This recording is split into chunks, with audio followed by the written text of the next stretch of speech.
Okay, so today we're going to be talking about nonverbal communication in the workplace. There's a couple things that I want you to remember. First of all, remember that you don't have to intend to send a message for someone else to be picking up on that message, for it to actually communicate. So you might throw on whatever is semi-clean at the bottom of your closet and throw it on before you go to work. Um, you might not be intending anything except I'm in a hurry and I've really got to go to, get to work.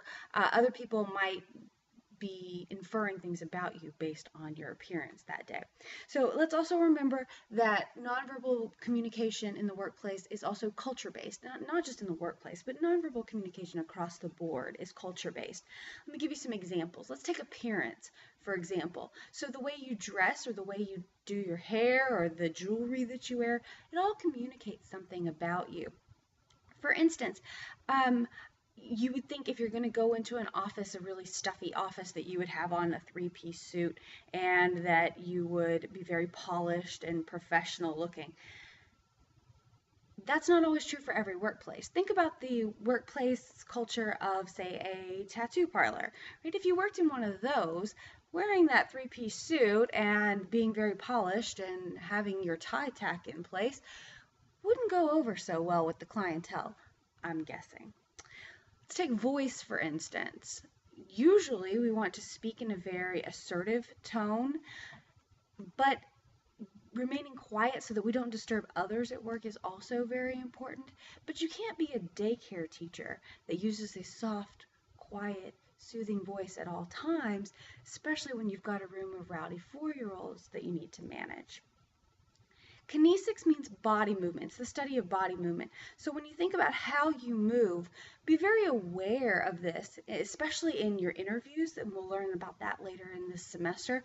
But watch your hand gestures, especially if you're going to another culture.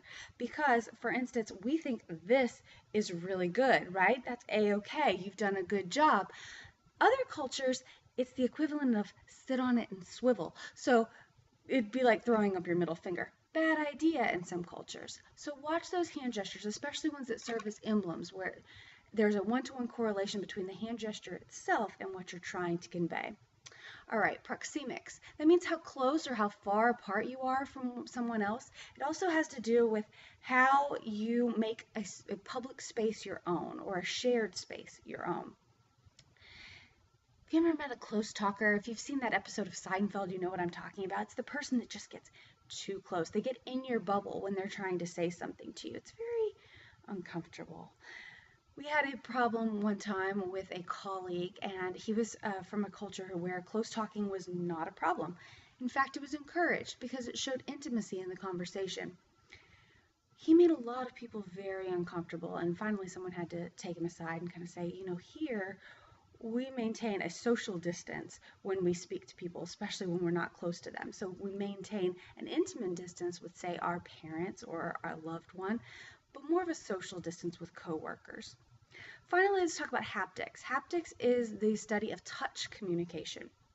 So you would touch someone in various different ways. It would help them know what you feel about a certain situation. If you're sharing in someone's grief, you might give them a comforting pat on the arm or on the back or a hug or something like that. In the workplace, it's probably a good idea to minimize your haptics with your coworkers. And that's just because touch conveys a lot. We've got lots of nerve endings in our skin, and so they send these messages to our brains. So it's a good idea to limit that touch. In fact, when I was learning to become a teacher, we had to take a class called pedagogy, and it was all about how to teach students. And one of the things they drilled into our heads in that first week was don't touch your students. Don't touch your students. Don't touch your students. Never touch your students. Stay away from your students. Don't touch your students.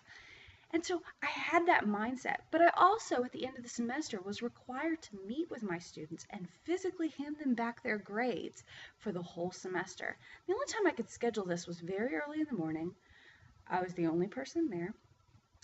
And the very first student that was coming in was a big guy. I mean, like, football player, could take down a whole defensive line guy. And this guy was getting a C. So I was really nervous because I'm all alone in the basement of this building, about to hand this big football player guy a C. And I'm worried about how he's going to react because I'm a little girl. You can't see it in the video, but I'm tiny. And so I give him back his grades, and I'm just kind of like handing it back to him, worried. And he looked at me and just stared. And then he got up, and I got up because I was trying to look for an exit. He threw his arms around me and gave me this huge bear hug, so grateful that he had passed the class.